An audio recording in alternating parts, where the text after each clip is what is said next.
Good evening, everybody. Good night, or no, good evening, I think is what you say when you say hello.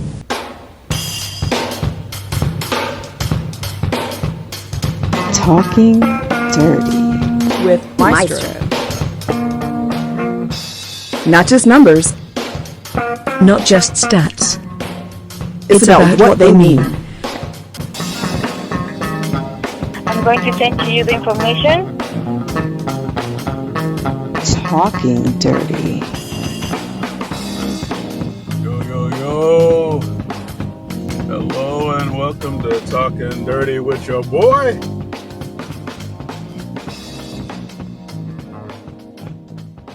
Me. Hey fam, I know it's been a minute. Talking Dirty is doing this thing. Hoopster is kicking it off.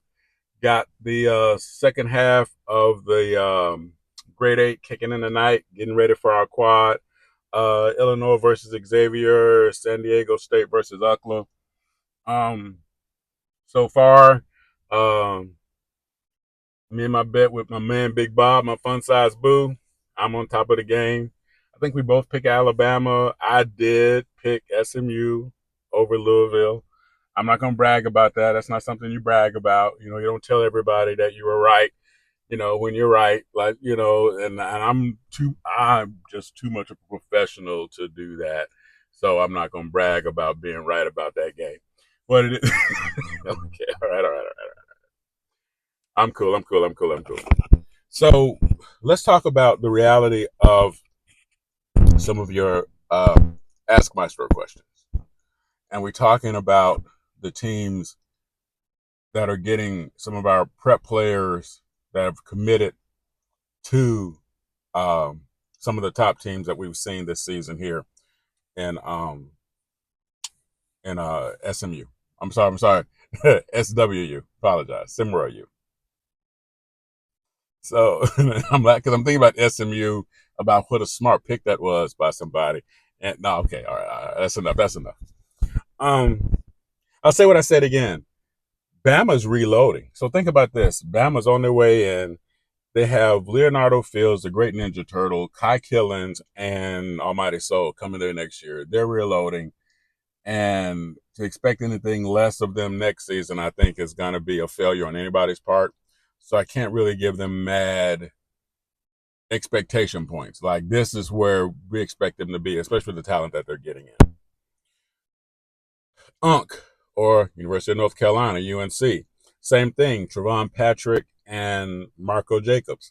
Same exact thing, reloading. Yes, one of their talents is already reclassified or reset or got permission to go to the SWBA, fine. But I just think that they, in their system, a lot of times you go back and look at their games, think about how much better the team plays sometimes when he wasn't on the floor. Not saying that you don't want him on your team. I'm not saying that. I'm just saying that their team ball got stronger when he wasn't on the floor. And with the players they got coming in who really good at playing team ball, it's just going to make them that much stronger. So let's talk about two teams. Jackson State getting Jay Midoriya again. And I know I said this before. I want to kind of detail this a little bit. Him with a player, matched up with a player like McAlpine. You can't draw that up in a movie better, right? The way Jay plays, the way he gets on, matched up with McAlpine.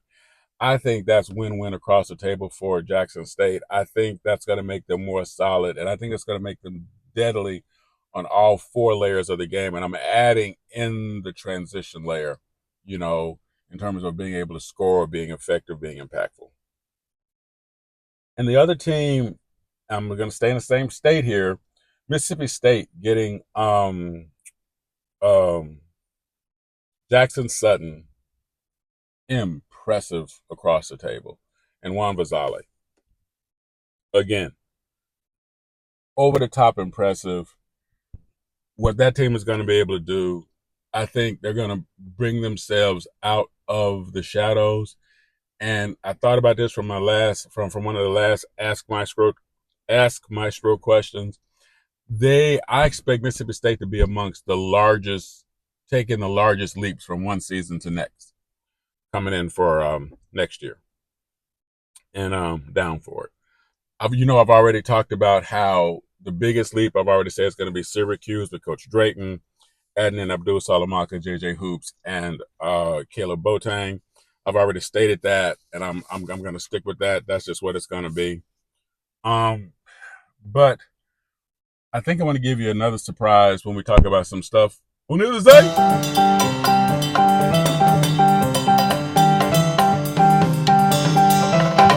Thank you for listening to the Maestro. Want to get involved? Bring it. Drop in discord.gg/SimWorld Hoops. If you have the brain, join as a coach.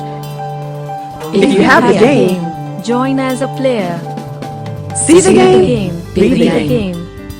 Now, back to the Maestro.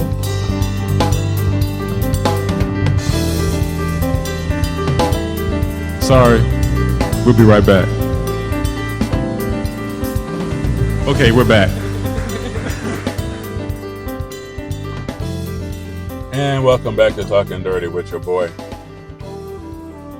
I want to give my biggest surprise, and I talked about it slightly a little bit before in the Ask Maestro and a rush through thing, but I want to give a little bit more detail now. The Institute, I think, is going to be someone else that is going to be incredibly impactful on SimWorld U next season with the addition of Trey Bird and Tyree Wells. Both players have shown the incredible ability to take over a game at any given point, more specifically when their teams need it. And having both of them together, knowing the way they work with their teammates and knowing the way that we've seen them work with not necessarily on par talent, but talent that is not quite there. Being at the Institute, I'm sorry, for those of you who don't know, Georgia Tech is called the Institute. We don't call it Georgia Tech University. It's the Georgia Institute of Technology, and they call themselves the Institute. Go and get it right.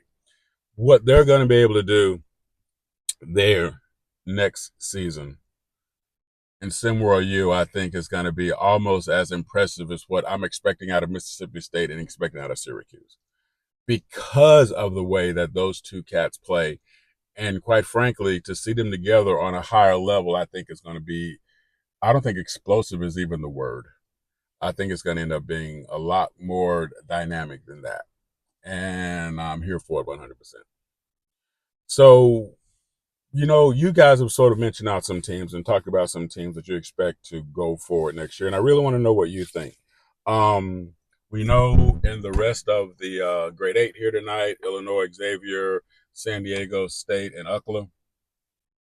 My two picks, get it out the way already. I have a feeling that Xavier is going to continue the way they play their unselfish, selfish defensive play in terms of how they give up so much in order to get so far. I think that's going to overwhelm Illinois, who's been very inconsistent all season. Xavier seemed to found their groove. On the other side, I see San Diego State really riding over UCLA. I think that we're going to end up with two high double-digit seeds in the quad and a 5, and the only one being Alabama, which a lot of people will say that's going to make Alabama having the clearest route to a championship. You're welcome, Siege. But I'm not ready to give it up just yet for a lot of different reasons. We'll talk about that coming up too.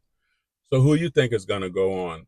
Talk about those SimWorld U teams you think that are going to make big jumps next season. I know it's a little too early. We haven't even gotten rid of this hoopsteria yet, but what we expect to see next hoopsteria. But I also have another question for everybody here. You tell me, from what you've seen, from what you've read, from what you've heard, tell Maestro which incoming prep player you think is going to be the most impactful and why. Because I'm going to start my list right after Hoopsteria, and I want to know who you guys are thinking on the table. Let's see if we're on the same page. You know the deal. Holla at your boy. Tell me what you're thinking. Tell me what you're thinking about. Tell me how you want to think about it. Tell me how you want to talk about it. Let's go and get what we got to get.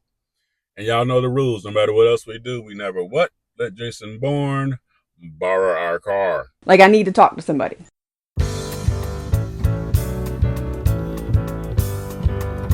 Thank you for listening to Maestro.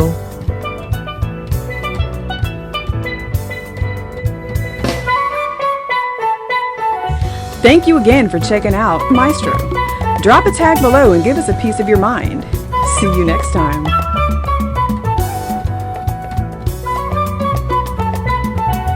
Well, thank you for your time. Have a wonderful day.